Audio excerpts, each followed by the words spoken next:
بسم اللہ الرحمن الرحیم۔ السلام علیکم عزیز طالبات۔ کل جو ہے خدا سرسبز رکھے اس چمن کو مہرباں ہو کر ہم نے نصف حصہ جو ہے وہ مکمل کیا تھا۔ آج ہم جو ہیں وہ اس کے اگلے اشعار دیکھتے ہیں۔ کیا پھولوں نے شبنم سے وضو صحن گلستاں میں، صدائے نغمہ بلبل اٹھی بانگے اذاں ہو کر، ہوائے شوق میں شاخیں جھکیں خالق کے سجدے کو، ہوئی تسبیح میں مصروف ہر پتی زباں ہو کر، زباں برگِ گل نے کی دعا رنگین عبارت میں،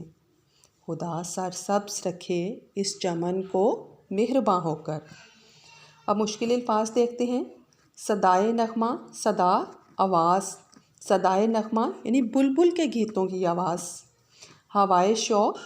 محبت یا عشق کا نشہ مستی، تسبیح اللہ تعالیٰ کی پاکیزگی بیان کرنا، زبان نے برگ گل، اب جو ہے جیسے پتی کی جو شکل ہے وہ زبان کی طرح جو ہے ہوتی ہے،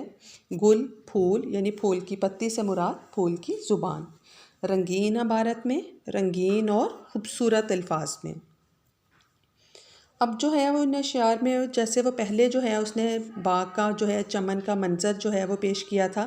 کہ جو ہے چمن میں کس طرح جو ہے وہ شاعر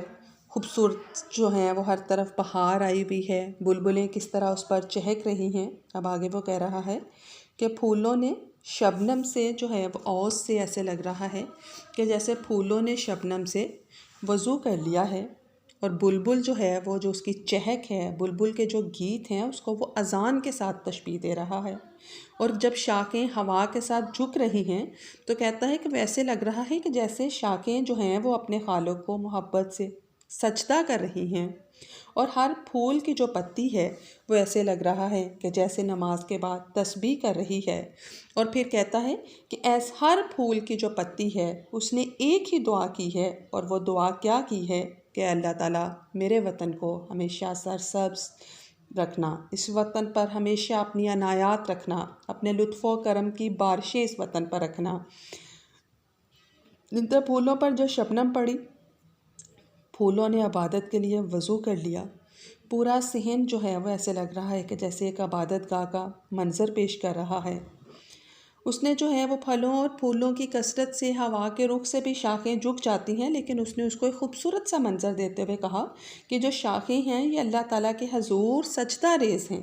یہ جھک جھک کر اپنے خالق کا جو ہے وہ سجدہ شکر بجا لا رہی ہیں، وہ شوق میں عالم مستی میں جو ہیں وجد میں جو ہیں وہ سجدے کر رہی ہیں،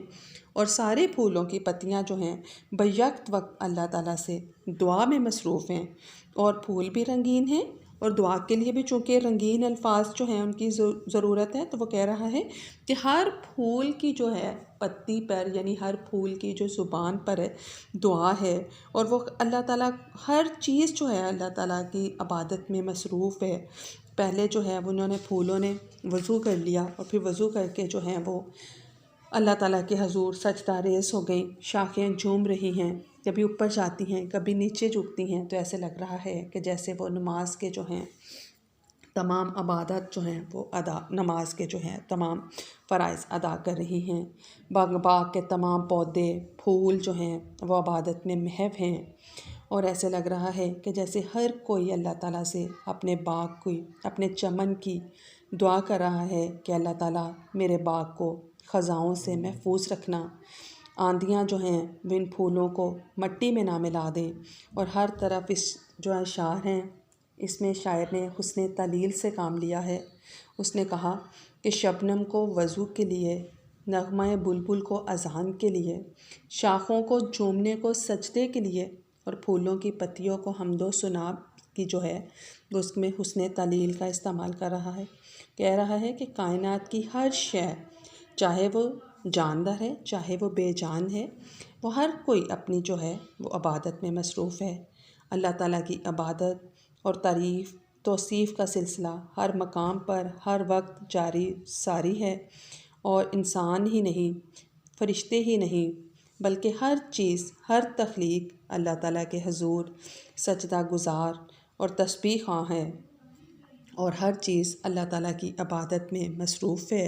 اور وہ ایک ہی ان کی زبان پر جو ہے وہ دعا ہے کہ اللہ تعالیٰ میرے وطن کی ہمیشہ حفاظت کرنا، میرے وطن کو ہمیشہ سرسبز و شاداب رکھنا، میرا وطن جو ہے وہ ہمیشہ خوشحال رہے، اور میرے وطن پر ہمیشہ جو ہے تیرے لطف کی، تیرے کرم کی، تیری عنایات کی بارش ہو، اور میرا وطن جو ہے وہ ہمیشہ دشمنوں کی جو ہے بری نظر سے محفوظ رہے۔ انشاءاللہ جو ہے وہ کل اگلے سبق میں آپ سے ملاقات ہوگی۔ اللہ حافظ۔